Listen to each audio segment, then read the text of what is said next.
Hello বন্ধুরা, আজ আমি এসেছি নতুন একটি ভিডিও নিয়ে। আমরা সকলেই জানি 1526 সালে পানিপথের প্রথম যুদ্ধে ইব্রাহিম লোদিকে পরাজিত করে বাবর ভারতে মুঘল সাম্রাজ্য প্রতিষ্ঠা করেন। কিন্তু আপনি জানেন কি, মুঘল সাম্রাজ্যের রয়েছে অনেক অজানা ইতিহাস। আজ আমি সেই অজানা ইতিহাস আপনাদের মাঝে তুলে ধরব। আকবরের গোপন রাজনীতি কি ছিল জানেন? আকবর শুধু একজন সম্রাট ছিলেন না, তিনি ছিলেন একজন কৌশলী রাজনীতিবিদ। সাম্রাজ্যের অন্যান্য রাজাদের নজর এড়াতে তিনি অনেক সময় নিজেকে দুর্বল প্রমাণ করতেন এবং এভাবে তিনি যুদ্ধে জয়লাভ করতেন।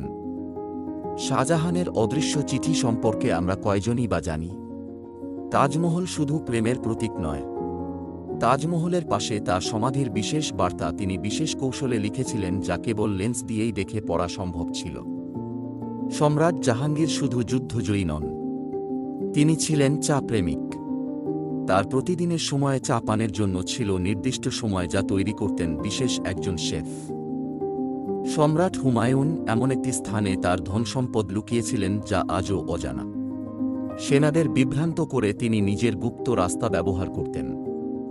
মুঘল সাম্রাজ্যের গুপ্ত স্বরাষ্ট্রমন্ত্রী সম্পর্কে আমরা কজনই বা জানি?